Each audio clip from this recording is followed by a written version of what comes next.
High guys, good morning and welcome back to my vlog channel. কেমন আছো তোমরা সবাই? তো আশা করছি তোমরা সবাই অ্যাজ ইউজুয়াল জাস্ট ফাটাফাটি আছো। আজকে দিনটা তোমাদের সবার খুব ভালো কাটবে। তো আজকে তো রান্না দিদিও আসেনি, স্বপ্নাও আসেনি। স্বপ্না যদিও আগে থেকে বলা ছিল যে আসবে না, বাট রান্না দিদি না বলেই কামাই করেছে গতকালকেও আজকেও। তো গতকালকে বলেছিল আজকে আসবে, আজকে তো এলো না। যাই হোক, আজকে সবকিছুই করতে হয়েছে। একটা প্লান্ট রিপোর্ট করেছি, বোগেনভেলিয়াটাকে ভালো করে করেছি, খুঁড়িয়ে নিচ থেকেও মানে ড্রেনেজ সিস্টেমটাকে ভালো করে ক্লিয়ার করেছি যাতে মানে অসুবিধা না হয়। কারণ এত বৃষ্টি পড়ছে না, পাতা বেরোতেই পারছে না, পাতা বেরোলেই শুকিয়ে যাচ্ছে আবার। তো যাই হোক, এগুলো করলাম। ঘরদোর আজকে ভালো করে ক্লিন করেছি, পুরো পরিষ্কার করেছি, সোফা টোফা সব কিছু। আজকে ঠাকুরের মন্দিরটাও আজকে ক্লিন করেছি, কারণ ভেবেছিলাম আজকে দুপুরবেলায় ঠাকুরগুলো পেতে দেবো, কিন্তু ঠাকুরগুলো পাতার আগে আমি ভেবেছি একটু পিতাম্বরী দিয়ে ক্লিন করব সব ঠাকুরদেরকে। তো ভাবলাম যে রাতে করব, শয়ন দেওয়ার সময় আর কি। তো যাই হোক, চলো এবার যাই, গিয়ে পুজোটা দিয়ে তারপরে লাঞ্চ করে নেবো।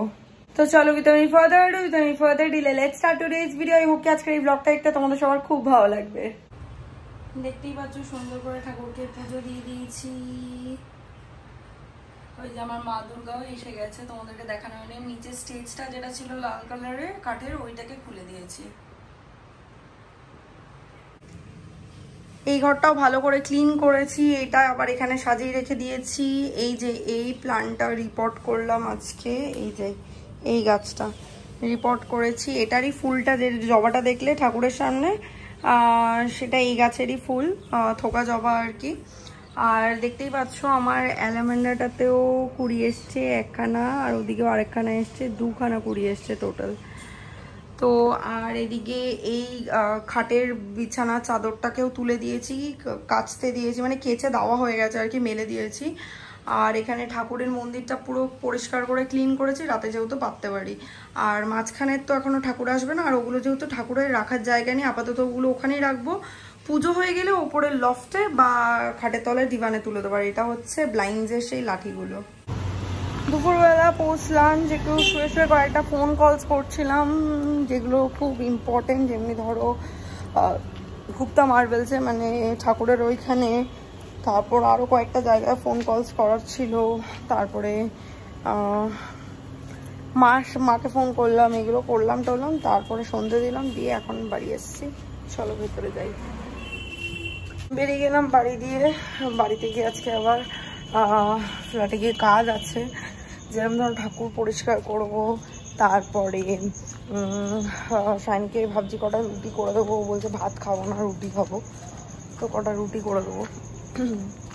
তারপরে ডিমের অমলেট করে দেবো। চলো যাই, অনেক কাজ। ফ্ল্যাটে এসে চেঞ্জ করে সবার আগে চানের জন্য রুটিটা বানাতে বসিয়ে দিয়েছি। এখানে ডালটা গরম হচ্ছে, আর এদিকে দুধটাও একটু গরম করছি, কারণ দই পাতবো। এই যে শানের রুটি। প্লিজ ইয়ের ওপর যেও না, কি বলে, শেপের ওপর যেও না, কারণ আমি এখনো গোল বেলতে পারি না। বাট রুটিটা ঠিকঠাক বানায় যে ফোলে।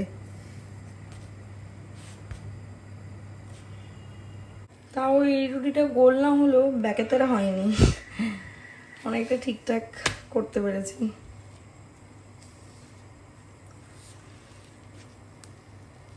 রুটিগুলো এত পাতলা করে বেলে ফেলি যে কি হয় জানো তো, ফুলতে গিয়ে ছিঁড়ে যায়।